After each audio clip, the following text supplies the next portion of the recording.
بسم اللہ الرحمن الرحیم۔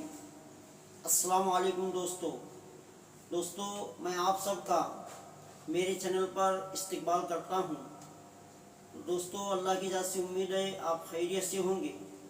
اللہ تعالیٰ آپ کے جان مال عمر میں برکت عطا فرمائے، اللہ آپ کی ایمان میں ترقی عطا فرمائے۔ تو دوستو ایک بڑا خوبصورت بیان لے کر میں حاضر ہوا ہوں۔ اس بیان کو پورا سنیں اور اپنے دوستوں میں شیئر کریں۔ اور بیان فرما رہے ہیں قاری مولانا محمد علی ملتانی رحمۃ اللہ علیہ، اللہ ان کے قبر کو منور فرمائے۔ تو چلیے زیادہ باتیں نہ کرتے ہوئے بیان کی طرف چلتے ہیں۔ تبلیغی نصاب پڑھنے والے لوگ بھی جانتے ہیں اور عربی پڑھنے والے لوگوں کو پتہ ہے کہ حضرت ابو ہریرہ رضی اللہ تعالیٰ عنہ کا نام ابو ہریرہ نہیں، اس کا نام عبد الرحمن ہے۔ بلی سے بہت پیار کرتا تھا۔ بلی گود میں چڑھ رہی ہے، گردن پہ چڑھ رہی ہے، کاندھے پہ چڑھ رہی ہے، بلی سے بہت پیار کرتا تھا۔ بلی اس سے کیا کرتی تھی؟ عربی میں ہرہ کہتے ہیں بلی کو۔ سرکار نے جب یہ بات دیکھی کہ بلی گود میں بیٹھی ہے، کندھے پہ چڑھ رہی ہے، فرمایا یا ابو ہریرہ، اور تو بلیوں کا باپ بن گیا، یعنی اولاد کی طرح بلی تجھے لپٹ رہی ہیں اور تو بھی ان کو اولاد کی طرح پیار کر رہا ہے۔ چلو جی، اس دن کے بعد آج تک نام ہی گم ہو گیا،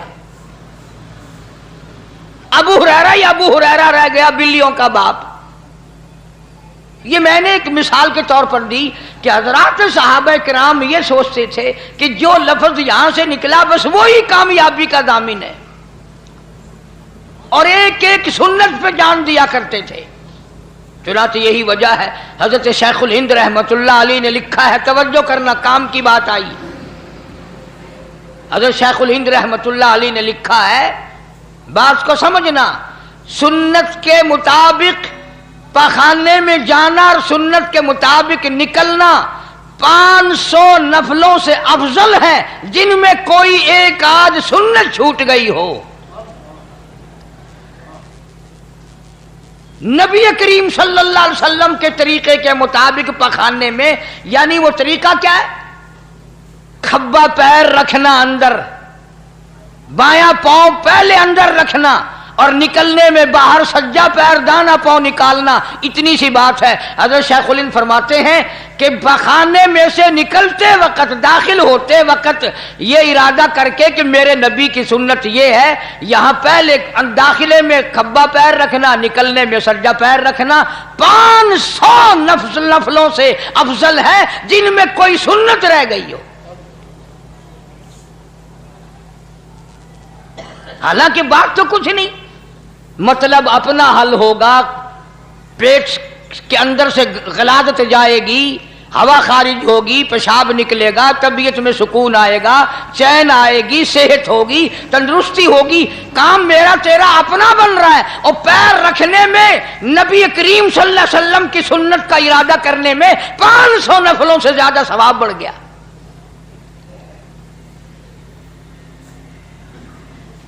صحابہ کرام نے جب سنا، حضور کریم صلی اللہ علیہ وسلم نے فرمایا کہ دائیں طرف منہ کر کے نہ تھوکو، یہ نیکی لکھنے والا فرشتہ اس طرف ہوتا ہے۔ سجی طرف منہ کر کے نہ تھوکو، اس طرف نیکی لکھنے والا فرشتہ ہے اور وہ بدی لکھنے والے فرشتے کا سردار ہے، لہذا اس کا احترام کرو۔ اور فرمایا سامنے بھی نہ تھوکو، یہ بھی بے ادبی ہے۔ اب جن لوگوں کے دلوں میں ہر وقت حضور کریم صلی اللہ علیہ وسلم کی سنت کی ادائیں بس گئی ہوں، وہ تھوکنے میں بھی خلاف سنت کام نہیں کرتے۔ چنانچہ ایک بزرگ کے واقعات میں لکھا ہے کہ ان کے پاس ہندوانا لایا گیا، تربوز، علماء بیٹھے تھے۔ اللہ والے نے علماء سے پوچھا، بھائی میں تو اتنا بڑا عالم نہیں، آپ لوگ بتائیں کہ حضور کریم صلی اللہ علیہ وسلم کی سنت ہندوانا کھانے میں، نوش فرمانے میں توڑ کے کھانا ہے سنت یا چاقو سے کاٹ کے کھانا سنت ہے؟ یوں ہی توڑ لیا جائے کسی چیز میں مار کے یا ہاتھ سے، یا چاقو سے کاٹ کے کھانا سنت ہے؟ علماء کرام نے جواب دیا کہ جس بارے میں تحقیق نہیں، پتہ نہیں حضور صلی اللہ علیہ وسلم کا تربوز ہندوانہ کھانے میں کیا طریقہ تھا، اللہ والے نے فرمایا اٹھا کے لے جاؤ، اگر کاٹ کے کھانا سنت ہو اور میں توڑ کے کھاؤں، اور اگر توڑ کے کھانا سنت ہو میں کاٹ کے کھاؤں، نبی کریم صلی اللہ علیہ وسلم کے طریقے کے خلاف ہندوانہ کھا کر میں خدا کے یہاں نہیں جانا چاہتا۔ اب یہ تو کوئی لمبی چوڑی بات نہیں، ہمارے یہاں کوئی طریقہ ہی نہیں ان چیزوں کا۔ ہاتھ دھو کر کے کھانا کھانا، سجے ہاتھ سے کھانا کھانا، بسم اللہ پڑھ کر کے کھانا شروع کرنا، ہر رقمے کے ساتھ تقریباً الحمدللہ کہنا، بعد میں پوری دعا پڑھنا، یہ ساری چیزیں سنت ہیں۔ اور اگر ہمارے دلوں میں حضور صلی اللہ علیہ وسلم کی محبت پیدا ہو جائے، ثواب بھی ملے گا، آقا کے قریب بھی ہو جاؤ گے۔ اتنا آدمی قریب ہو جاتا ہے کہ ایک آدمی تھا بہت بڑا بزرگ، 70 سال تک عبادت کی، ایک دن وضو کرتے کرتے 3 دفعہ منہ دھونا، 3 دفعہ ہاتھ دھونے، 3 دفعہ باں دھونی، ایک باں 3 دفعہ، یہ سنت ہے۔ جان نے کیا ایک بازو ایک باں 2 دفعہ دھوئی۔ نماز پڑھ کر مدنی کریم صلی اللہ تعالی علیہ وسلم کا ایک اللہ والا، ماننے والا، محبت کرنے والا سو گیا، خواب میں حضور کریم صلی اللہ علیہ وسلم کی زیارت ہوئی، فرمایا او اللہ والے آج تیری نماز ناقص ہوئی، آج کی تیری نماز ناقص ہوئی۔ پوچھا کیوں؟ فرمایا تو نے وضو کرنے میں سنت کو ترک کر دیا۔ ہمارے خیال میں تو نہ نماز میں کوئی سنت ہے، نہ وضو میں کوئی سنت ہے، نہ عبادت کے طریقے میں کوئی سنت ہے، نہ چلنے پھرنے میں کچھ بھی نہیں، جو ہم کر دیں وہی سنت ہے ہمارے یہاں تو۔ صحابہ کرام رضوان اللہ تعالی علیہم اجمعین کو اللہ پاک نے حکم بھی اسی طرح دیا تھا، فرمایا قل اطیعوا اللہ والرسول، میرے محبوب کریم صلی اللہ علیہ وسلم کی اطاعت کرو، فرما برداری کرو، میرے نبی کی غلامی کرتے چلے جاؤ۔ من یطیع الرسول فقد اطاع اللہ، جس نے میرے کالی کملی والے صلی اللہ تعالی علیہ وسلم کی اطاعت کر لی، فرما برداری کر لی، وہ کامیاب ہو گیا، میں خدا کی اطاعت ہو گئی۔ مدینہ پاک میں حضور کریم صلی اللہ تعالی علیہ وسلم تشریف فرمائے، آپ نے ایک لشکر تیار فرمایا، ایک فوج تیار فرمائی، ایک قافلہ تیار فرمایا اور اس کو جنگ کے لیے روانہ کر دیا، جہاد کے لیے روانہ کر دیا۔ خدا کی قسم وہ کتنا مقدروں والا لشکر ہوگا جس کو روانہ کرنے والے خود کالی کملی والے ہیں۔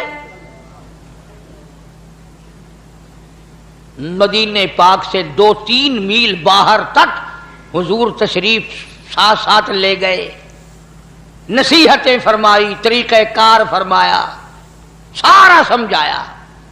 اب کرنا توجہ، حضور کریم صلی اللہ تعالی علیہ وسلم نے فرمایا اس لشکر کا پہلے جھنڈا جعفر طیار رضی اللہ تعالی عنہ کے ہاتھ میں دینا۔ یہ حضرت علی شیر خدا رضی اللہ تعالیٰ عنہ کے بھائی ہیں، جعفر طیار۔ فرمایا پہلے جھنڈا جعفر طیار کو دینا اور پھر جھنڈا عبداللہ بن روا کو دینا اور پھر جھنڈا اسامہ بن زید رضی اللہ تعالیٰ عنہ کو دینا۔ یاد کر لو یہ بات، سرکار دو عالم صلی اللہ علیہ وسلم نے فرمایا جنگ کے لیے جاؤ، 3 میل مدینہ پاک سے باہر نصیحتیں کرتے کرتے ساتھ تشریف لائے۔ فرمایا پہلے جھنڈا دینا جعفر طیار کو، پھر جھنڈا دینا عبداللہ بن روا کو، پھر جھنڈا دینا اسامہ بن زید رضی اللہ تعالیٰ عنہم کو۔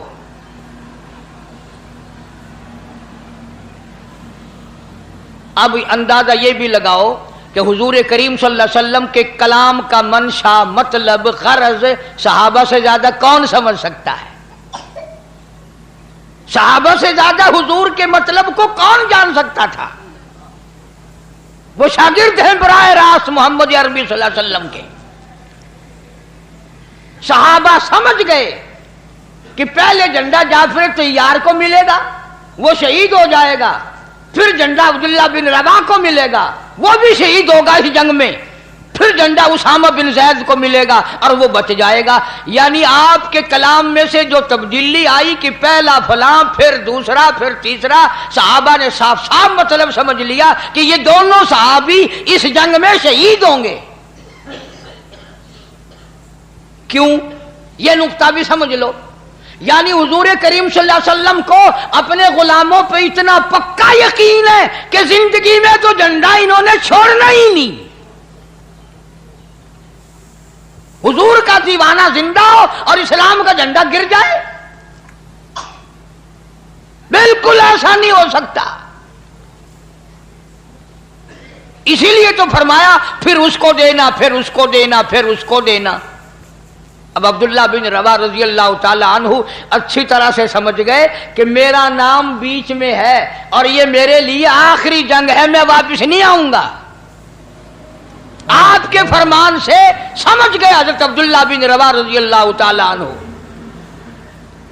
اور یہ قافلہ جس دن روانہ کیا، جس دن یہ لشکر بھیجا، جمعے کا دن تھا، صبح کا وقت تھا، یہ بھی یاد رکھنا بات، جمعے کا دن تھا، صبح کا وقت تھا جب یہ قافلہ حضور صلی اللہ علیہ وسلم نے روانہ فرمایا لڑائی کے لیے، کفر کے مقابلے کے لیے۔ اب حضرت عبداللہ بن روا رضی اللہ تعالی عنہ حضور سے تو رخصت ہو گئے، پھر دل میں ایک بات آئی کہ میرا یہ آخری جنگ ہے، آخری جہاد ہے، آخری لڑائی ہے، میں واپس تو آؤں گا نہیں، جمعے کا دن ہے، جمعے کا دن ہے، سواری میری بڑی تیز ہے، کیوں نہ میں اپنا آخری جمعہ حضور کے پیچھے پڑھ کے جاؤں، دیدار بھی کروں، جمعہ بھی پڑھوں، اور پھر میں اپنی سواری کو دوڑا کر قافلے کو آ کے مل جاؤں گا۔ اب آپ لوگ ایمانداری سے بتائیں اور سوچیں، اس میں صحابی کی بزدلی نہیں، گھبرانا نہیں، بھاگنا نہیں، لالچ نہیں، طمع نہیں، کوئی غرض نہیں، دنیا مقصد نہیں، کوئی اور دھندا نہیں، عشق کی بات ہے نا کہ میں اپنے آقا کا اور دیدار کروں، اور ایک جمعہ آخری جمعہ ہے، میں حضور کریم صلی اللہ علیہ وسلم کے پیچھے اپنا آخری جمعہ پڑھ کے جاؤں۔ اللہ اکبر، آخری جمعہ حضور کے پیچھے۔ اگر کسی طریقے سے ہم میں سے کسی کو پتہ چل جائے کہ میری موت ہفتے کو آنی ہے، تو پتہ ہے جمعہ کوشش کریں گے جمعہ مکے میں جا کے پڑھنے کی، کہ آخری ہفتے کو تو انشاءاللہ روانہ ہو ہی جانا ہے، پھر جمعہ بھی کعبے میں ہونا چاہیے، ہر آدمی کوشش کرے گا۔ اور یہ تو صحابی ہے۔ چنانچہ عبداللہ بن روا رضی اللہ تعالیٰ عنہ دل میں عشق کی چنگاری اٹھی، عشق کے سوز و گداز اٹھے، عشق نے مجبور کیا، محبت نے مجبور کر دیا، واپس مدینے میں آ گیا، اس لیے میں اپنا آخری جمعہ محمد کریم صلی اللہ علیہ وسلم کے پیچھے پڑھ کے جاؤں، ایک مرتبہ اپنے آقا کا، محبوب کا اور دیدار کرتا جاؤں۔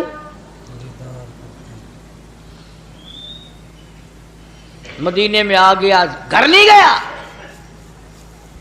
بیوی بچوں کے پاس نہیں گیا، کچھ اور کہنے، کچھ سمجھانے، کچھ نصیحت کرنے، یقین، بلکہ یقین جب ہو گیا کہ بھی میں واپس نہیں آؤں گا، گھر جانا چاہیے تھا کہ بھی خیال کرنا، صبر کرنا، میری واپسی نہیں ہے۔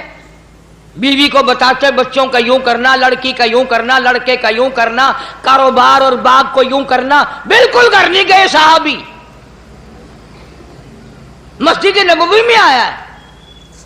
اور نماز جمعہ کے بعد محمد کریم صلی اللہ تعالی علیہ وسلم کی عبداللہ بن روا پہ نظر پڑ گئی، نگاہ پڑ گئی۔ خود صحابی کہتا ہے حضور کریم صلی اللہ علیہ وسلم مجھ سے اتنے ناراض ہوئے، اتنے خفا ہوئے، اتنے غصے میں آئے، ساری زندگی میں صحابی کہتا ہے میں نے حضور کو اتنا غصے میں کبھی نہیں دیکھا۔ اللہ، حضور کو